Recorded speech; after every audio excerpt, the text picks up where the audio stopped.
You still want to take me to prison just because I won't trade humanity for patriotism. It's like MK Ultra controlling your brain, suggestive thinking. All right, y'all, welcome back to Anti-War Radio. It's 95.9 FM in Austin, Texas. Streaming live worldwide at chaosradioaustin.org and at antiwar.com/radio. It's March 19th, 2009, the 6th anniversary of the invasion of Iraq. And our next guest on the show is Tomas Young from the Iraq Veterans Against the War. He's the subject of the award-winning documentary Body of War, directed by Ellen Spiro and Phil Donahue. He was shot through the spine in a battle in Sadr City in April of 2004. Welcome to the show, Thomas. How are you? I'm doing good, thank you. How are you? I'm doing really good. Thank you very much for joining us on the show today. I only just got a chance to watch the documentary this week. It came on TV, and it's a powerful thing. I'm sure you don't remember, but we actually met in person at Camp Casey back in 2005, very briefly. Well, I was impressed then, and I remain so. I guess, first of all, can you tell us how it was that you joined the U.S. Army, when and why, and what happened? I saw the attacks on September 11th and was stirred to act after I heard the president give his Horton speech that we're going to go smoke them out of their caves and bring them to justice. But I guess that was all just him reliving his Yale days as a cheerleader. Yeah. Pretty familiar with that megaphone. So, but you believed him. You thought you would go and fight the Al-Qaeda network that had launched the attack, huh? Yeah, I think I'm guilty of watching too many episodes of Law and Order where I see that you follow the evidence and go actually catch the right people.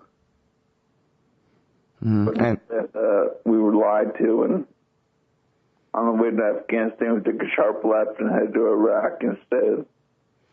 Well, so did you know that everybody was basically being fooled before you even went to Iraq? Did you understand that you'd been kind of hoodwinked?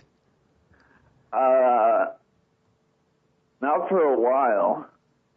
I mean, I was in the military, and you're supposed to believe what the commander-in-chief says, but as the news organizations later found his reasons for going to be false, I became very disillusioned and despondent and wasn't quite the same. I was more insubordinate as a soldier once I found out we weren't going to Afghanistan. And at what time, what month or year did you show up finally in Iraq? March of 2004.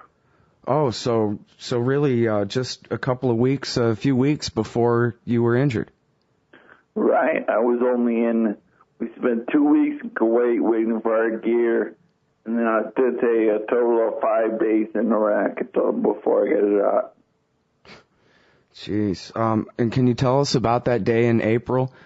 Set the scene for what the battle was about and how it was that you were wounded? What I had heard was that there was a Humvee pinned down by some Iraqi army soldiers or citizens or whatever they were. So we went to provide security to get them out. And so it was a rescue mission, basically. We were to provide security for the medics to rescue the guys. They got the guys rescued.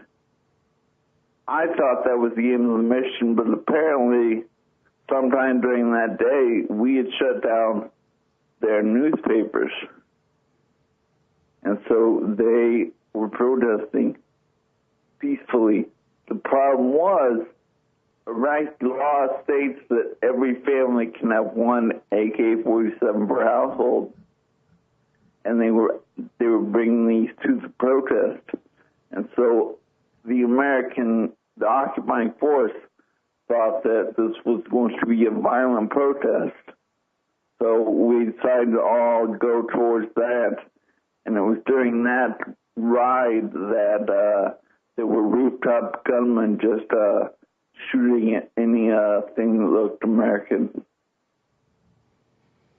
And if I remember the story right, you were packed like a sardine in the back of a truck, and this was the same day that Cindy Sheehan's son Casey was shot. Was he in the same truck with you?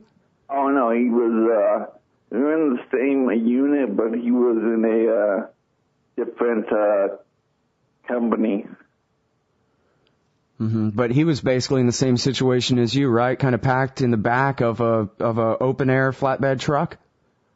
I don't really know the specifics of Casey's story, but I know for myself, the vehicle we were in had a maximum load of 18 soldiers with gear, but there were about 25 of us crammed in there. I couldn't move at all, hardly. So, you guys were all packed in the back of the truck, and then after you had gone on the mission to help the medics extract the guys, that part of the mission was successful, right? Yes. But then, so you guys just turned around to leave and got shot at on the way out of there, or how did it happen? We got directions to follow on to this other protest. So while we were heading there, that was when I got shot. I see. And, it's interesting. I remember at the time watching on TV, former Congressman Bob Dornan defending the decision to shut down Muqtada al-Sadr's paper, I guess the night before you got shot, and saying, well, this is going to save American lives because this newspaper is writing anti-occupation or anti-liberation or whatever editorials, and so by shutting down this paper, we'll save American lives. And yet, this is what precipitated the violence that took. How many American soldiers died that day? Do you know? 6. 6. And how many were wounded like you? 6 that I knew. I don't know exactly how many died or exactly how many were wounded. In my truck alone, I had gone with the idea that I was one of 3 or 4 people that had gotten shot. But I later found out most of the people in the back of the truck had received some form of injury. And now, what exactly happened to you? You were shot where in the spine? High or low? I was shot in the left collarbone. Uh-huh. And the round traveled downward diagonally to sever my spinal cord at the chest level. Gosh. So does that mean that you have trouble breathing and those kind of very basic functions? Heart rate and that kind of stuff? I don't really have a lot of trouble breathing, but I have no control over bowel and bladder functions. I can still move my hands and arms. But other than that, there's no sensation and no real movement below my nipples. Oh, thank God you can still use your arms, I guess. Yeah. Wow, so then how long after you got home did you join up with the anti-war movement? As I said, I met you back in 2005, so that was a little more than a year after this had happened. Yeah. I can't pinpoint an exact date, but it's probably early 05, maybe late 04. I was extremely depressed and just sulking in my bedroom for the most part. Then my mother told me about a group called Military Family Speak Out, and then she directed me to a group called the IVAW, Iraq Vets Against the War. And I decided this is where I needed to exercise my demons, so to speak. And you've been doing that since then. You've been publicly speaking, and of course you're the subject of this excellent documentary, Body of War, which I don't know why I didn't see it 2 years ago. I kind of feel bad about it. I guess I'm interested to know how well the government is taking care of you now that they put you in this situation. Are you getting good medical care at the VA? It's getting a little better. It used to be pretty bad, but they've taken great steps to improve the VA, or so I've been told. And what about the mental trauma? Of course, the reports are that at least hundreds of thousands of American soldiers, especially the guys doing tour after tour, have these problems with what they now call post-traumatic stress disorder, shell shock. Do you suffer from that kind of thing as well? A little bit, not as severely as some of the cases you may have seen or heard on TV. But I mean, I get agitated a bit easier, and when things don't go how I think they should, I tend to get a little more pissed off than I would have before. So I have mild PTSD. Mm-hmm. Well, in the documentary, they explain how your relationship with your wife deteriorated as part of the consequences of your injuries. But I read something on the internet this morning that said that you now have a new live-in girlfriend, and things are looking up on that front for you. Is that right? Yeah, I do, and she's a good girlfriend. That's good. One thing that that Phil Donahue and Ellen Spiro mixed in with your story in the movie Body of War is footage of Senator Robert Byrd, who, of course, in your meeting with him, but also clips of many other senators and a catalog of the votes. And it really struck me in watching that compiled C-SPAN footage how well so many of the opposition in Congress spoke of the issue, and the clarity of their warnings, of their dismissals of the phony intelligence, of their anticipation of what negative results could be. There really was no excuse, was there, for any of the congressmen or senators who voted for this war to have done so, in the face of their own colleagues telling them the plain truth to the contrary. Well, what you have to realize is that the debate took place 3 weeks before an election, and the country as a whole wanted blood in some form or fashion. So if you came out against the war at that time as a senator or a congressman, you thought you might lose your Senate seat. Well, that must be a nice consolation to you, right? That some congressman got to hang on to their seat and you just had to pay with your spinal cord.